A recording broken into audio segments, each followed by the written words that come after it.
Iceland is on fire. With earthquake swarms, volcanic eruptions, and lava fountains spewing hundreds of meters into the air, this tiny country is experiencing volcanic activity on a staggering scale. It isn't the first time, and it certainly won't be the last. This is the awakening of a 1,000-year cycle, a rhythm that last transformed the landscape when Vikings walked these shores. And this is no blip on the radar. It's a geological marathon. The activity we're seeing today could last for 200 to 400 years. But this time will be different. This isn't the Viking era. Today, Iceland is a modern nation of geologists and engineers who aren't going to take this lava invasion lying down. As the ground tears apart beneath their feet, they're attempting the impossible: to out-engineer a continent pulling itself in two. So, can a modern society survive 4 centuries of fiery chaos? We're going to find out. I'm James Stewart, and you're watching Astrum Earth. Join me as we explore the youngest land on the planet, delving into the ancient cycles responsible for carving out this mythical anomaly of fire and ice. Geological patterns that have left Iceland facing the ultimate test: survival.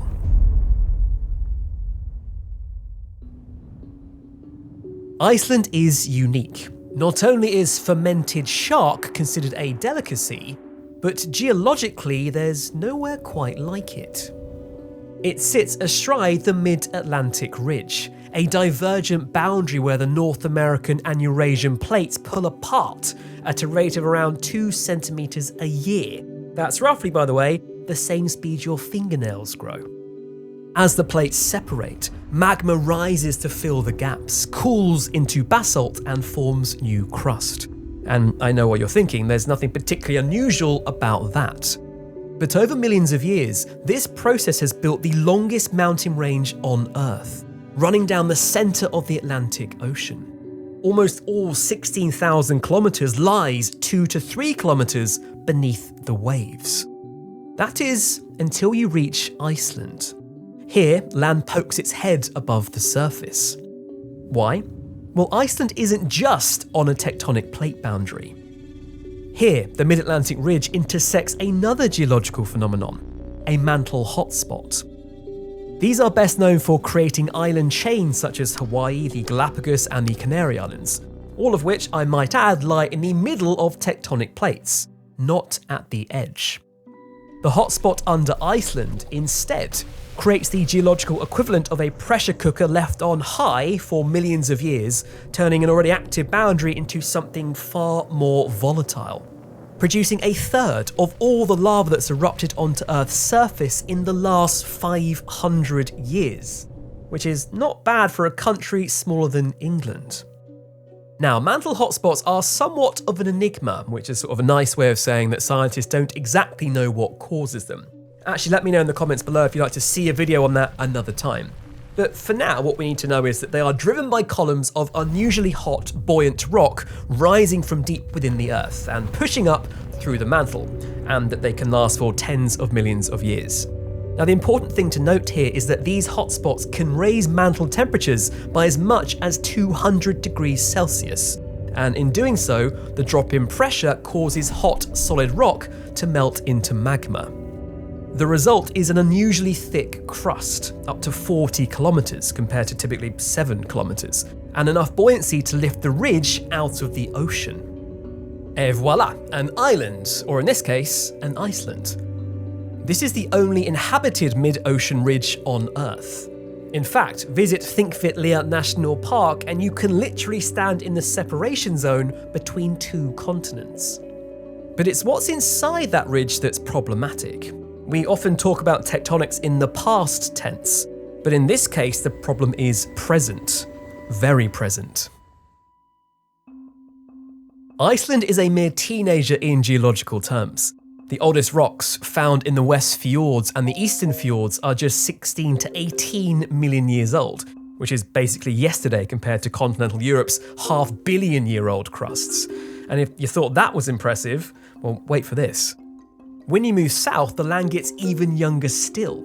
It is only 3 to 7 million years old in places like the Reykjanes Peninsula. And remember that name, it's somewhere we're going to come back to. Now, just off the south coast is the youngest land on the planet. In the 1960s, the island of Surtsey erupted into existence from beneath the sea. The island is a pristine natural laboratory, allowing scientists a rare chance to study an island from birth, really. Because it began as sterile lava with a known birthday, if you like, and has remained free of human interference thanks to strict protections, researchers can trace exactly how life builds an ecosystem, step by step, giving us an insight into processes analogues to the spreading of life on early Earth. But Iceland's youth isn't only interesting for the sake of scientific research and this video.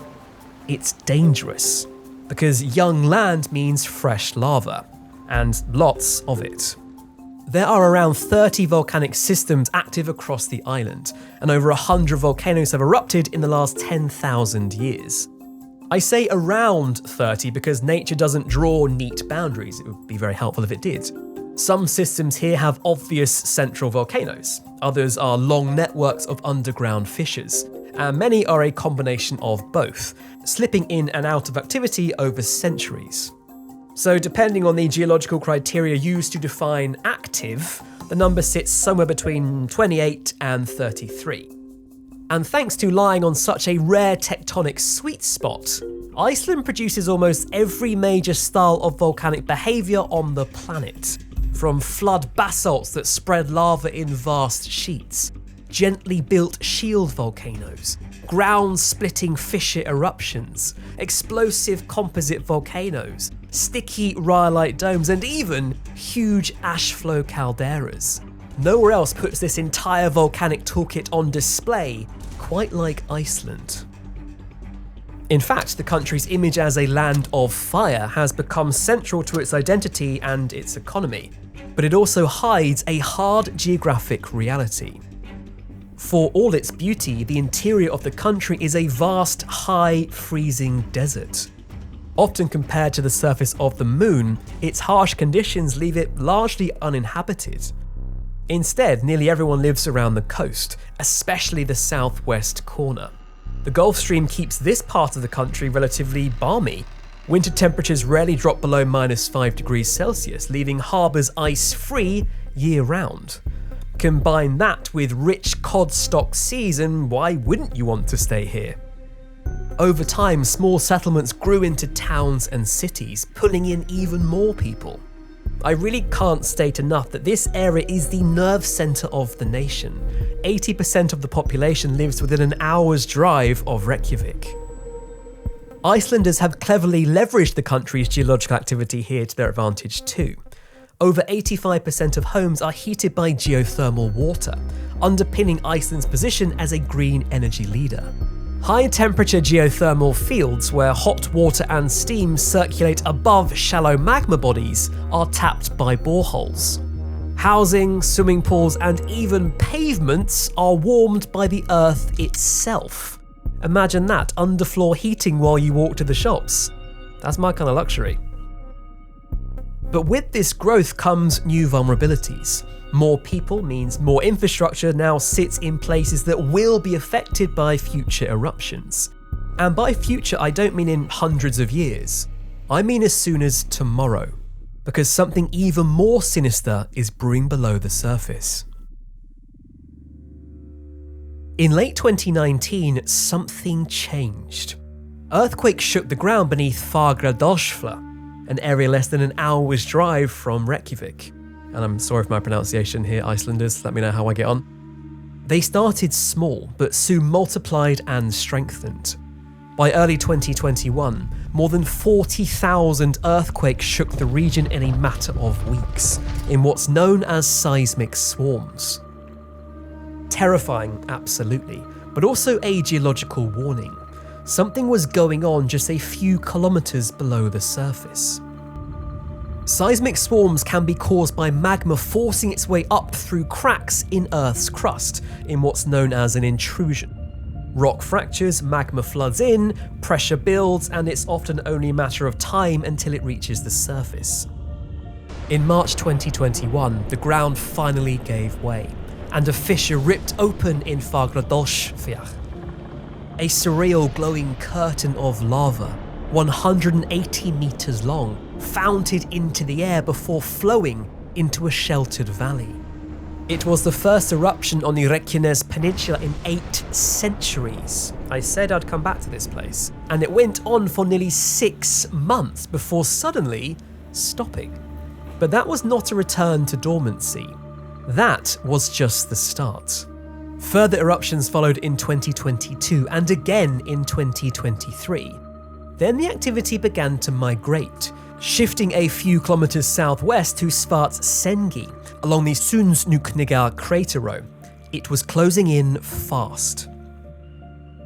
On the 10th of November 2023, the decision was taken to evacuate the town of Grintavik, home to 3,700 people.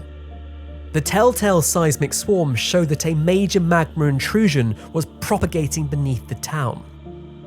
Days after the evacuation, fissures opened, destroying homes and damaging infrastructure. It was described as Iceland's most severe natural disaster in 51 years, and Grintavik remains largely uninhabited today. For geologists, this was the final confirmation needed that a long, quiet volcanic system had awoken. The starting pistol for a centuries-long eruptive cycle. But how do they know this is only the beginning? By bringing Viking sagas into the satellite age. This, my friends, has happened before. When you think of what Icelanders have to deal with on a daily basis, i.e. actual lava, it makes me realise I've got it pretty easy here in my very boring village in the UK, and I've got a bit complacent over the years, truth be told. I mean, there's literally a pub and a pond here, that's it. My biggest worry right now is why did I throw my Pokemon cards away in 1998? And all that nonchalantness has given strangers a free ticket into my house without me realising. It's kind of crazy when you think about it. We do everything we can to protect our families physically, don't we? We buy life insurance, we lock the doors at night, we install security cameras. I mean, I've got about 7 of the things here. I'm an Alfred away from a Bruce Wayne-style surveillance operation. But the biggest vulnerability might be the digital map leading to the motherlode inside the house. My data. That's why I'm using Delete Me. It proactively removes my home address, phone number, and family details from the internet. So don't wait for a scare to happen, be proactive. Remove the digital breadcrumbs that lead the bad guys to your front door. Why not treat yourself to a digital detox this year and join Delete Me? You can get 20% off with my link, joindeleteme.com/AstrumEarth, and use code AstrumEarth at checkout. Thanks to Delete Me for sponsoring this video. The link is in the description if you want your digital life a bit more private, as we head back to the video. The Norse Vikings first settled in Iceland in 874 AD, and lucky for us in this instance, were impeccable record keepers. Their annals and sagas describe fire coming out of the sea and darkness during daytime in the Reykjanes area between 1210 and 1240. During this period, now often referred to as the Reykjanes fires, the peninsula was gripped by repeated fissure eruptions. Widespread environmental destruction led to devastating effects on livestock and farming, pushing the medieval communities here to the very edge of survival. 8 centuries later, what was once recorded as folklore had become a critical guide for modern science and potentially survival. Beneath soil and lake sediment in volcanic regions are layers of volcanic ash. When analysed, these tiny shards of essentially glass carry a chemical fingerprint with a precise mix of silica, iron, magnesium, calcium, and sodium. Now, crucially, these fingerprints vary from one volcanic system to the next. When paired with radiocarbon dating of the sediments above and below the ash layers, as well as observations from old lava flows, the timing and sequence of historical eruptions can be pieced back together. In March 2020, Christian Semertsson from the Icelandic Geosurvey and his colleagues published evidence of at least 3 major rifting and eruptive episodes over the last 4,000 years, each lasting a few hundred years and spaced roughly 800 to 1,000 years apart. Now, to be honest, this would have been quite good to know before Iceland set up the majority of its economy, infrastructure and housing in this area. But even so, what on earth was causing them? The timing of all these cycles comes back to that uniquely Icelandic geological boiling pot that we talked about at the start. Yes, Iceland as a nation sits on the mid-Atlantic ridge, but the Reykjanes Peninsula in particular sits directly astride it. There is no single centralised volcano here. The plate boundary itself is the volcano. As the North American and Eurasian plates slowly pull apart, lateral strain builds within the crust. It stretches and over time fractures. This creates underground networks of fissures that are invisible to us at the surface. As magma rises from below, it intrudes into any nook and cranny it can find. At first, it stalls at depth, not erupting, but building pressure. For centuries, this process unfolds quietly, steadily, relentlessly. The apparent calm above ground is deceptive. Eventually, the combined force of plate motion and magma pressure just becomes too much, and the crust gives way. Existing fractures are forced open, new ones tear through rock, and magma surges sideways for kilometers at a time through networks of thin underground dikes, triggering these seismic swarms that signal what comes next. When those intrusions finally break the surface, long fissures open and eruptions ignite along the rift. Each eruption releases some of the accumulated stress, and the rift switches on and off over decades until centuries of tension are relieved. Then the system quietens and the cycle simply resets. And terrifyingly, the most recent seismic swarms and eruptions fit the expected cycles uncannily well. This activity is right on schedule.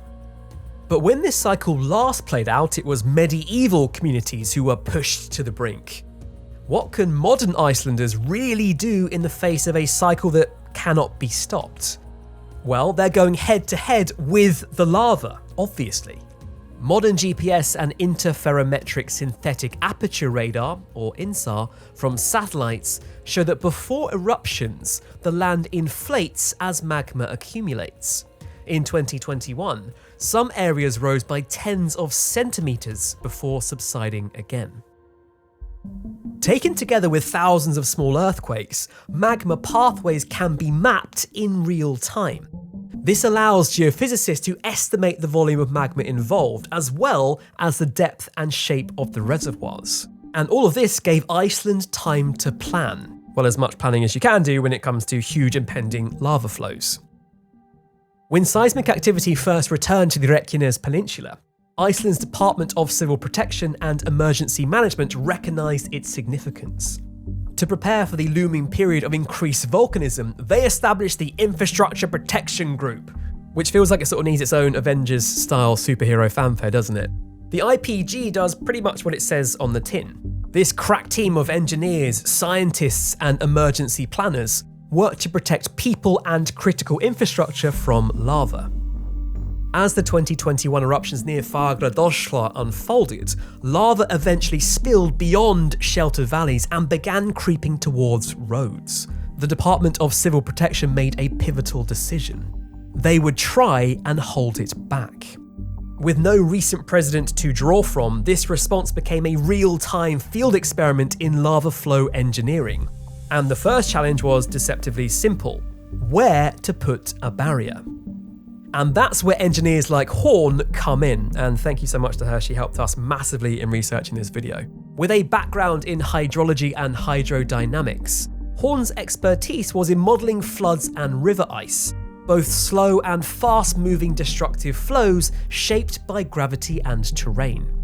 Yeah, those fundamental principles, it turned out, could be applied to lava. By using flood simulation software originally designed by the US Navy, she was able to quickly predict, with remarkable accuracy, where molten rock was most likely to go next. Teams rushed to build the first experimental barriers using whatever they could find in situ, literally anything, mud, gravel, soil from past eruptions. Crews worked around the clock and they were close enough to feel the burn from the encroaching lava. This is serious stuff. Now the aim here was not to stop the lava outright, but to delay it, restrict it, and essentially buy time. These early tests show that this approach could actually work, but they also revealed some critical lessons. Firstly, lava type matters, and it matters a lot. RR lava is chunky and rough. When this hit a barrier, it thickened and piled up like a sort of geological porridge. So if you want to stop it, your walls need to be built like a medieval fortress. Pahoehoe lava, on the other hand, is smooth and much runnier, behaving more like honey if we're doing the breakfast metaphor thing. Interestingly, drone surveys showed that it flowed over dams, but could be redirected using angled berms. And it was this piece of information that immediately suggested that a barrier doesn't have to stop lava flow, it just needs to guide it. These initial field trials, made up as they were going along, led to the most ambitious lava defense project ever attempted. And as volcanic activity shifted further west, closer to towns, the lessons became more critical. Multi-kilometre barriers, up to 24 metres high, have now been built across the Reykjanes peninsula. Such is the scale of them that 2 new quarries have been opened to provide enough material. The new barriers are built with compacted basalt gravel to resist heat and pressure, and they're armoured with boulders and stabilised to prevent erosion and collapse. They're carefully shaped too, based on lava modelling to steer lava away from towns, key roads, and crucially, the Svartsengi geothermal power station. Of course, there are gaps in these barriers too. Strategic openings for roads, pre-cast concrete bridges for pipelines and emergency access. But each one also comes with pre-positioned earthworks in place, so they can be sealed within hours if necessary. And trust me, it's been necessary. Behind the scenes, the IPG works in constant coordination with the Department of Civil Protection and Emergency Management and universities. For engineers like Horn, being on call is the new normal. As seismic swarms propagate, she can have as little as 15 minutes warning before lava reaches the surface. In that time, she has to rush to her office, be there to receive the first data, which she uses to model the flow, and then she has to tell the team on the ground which gaps to close off. After the immediate threat is over, so follows more modelling, more barriers, and more refinement, and so on, again and again and again. But the good news is, so far, these models have been incredibly accurate. Each time Horn and her team have built new barriers or increased the height of current ones, they've very quickly been needed. But that job does come with tough decisions. They can't save everything. In late 2024, lava overran the car park of the famous Blue Lagoon spa. This wasn't a failure of defences, but a reminder of priorities. Newly installed barriers were designed to protect the power station and the spa buildings, and the car parks, well, those were sacrificed. RIP cars. For Grintavik, however, the limits are laid bare. No barrier on Earth can protect a town from fissures that open directly beneath the streets. Beyond this system of physical defences, scientists and authorities are looking at how else they can prepare for a circa 200-year eruptive period. Plans include everything from relocating electricity masts and burying pipelines deeper within bedrock. Major road networks are being redesigned to allow for rapid rerouting, and AI is being drafted in to further improve forecasting. Civil protection agencies around the world are closely watching this all unfold. This is the first time a modern nation has tried to engineer its way through an ongoing volcanic crisis. If it works, this will become the blueprint for a new form of geological urban defence, one that fights against the slow, relentless forces of Earth itself. Iceland truly is the ultimate land of fire, and it's as captivating as it is deadly, and that really isn't likely to change anytime soon. As the latest cycle of the Reykjanes fires takes hold, Iceland will once again brace itself, and the world will watch the latest round of humans versus nature. Whatever the outcome this time around, the feeling is that at some point, something will have to give. And for the sake of the people of Iceland and beyond, all we can do is hope it's not them. Just before I leave you, I'd love your feedback on the pronunciation of some of these words, because oh wow, were these ones tricky. I committed, I tried really hard, I think it went okay. If you got this far in the video and we did a good job, leave us an Iceland flag in the comments to let us know. And if you're from Iceland, wouldn't that be amazing? I'd love to know your feedback. Thanks, and I'll see you in the next one.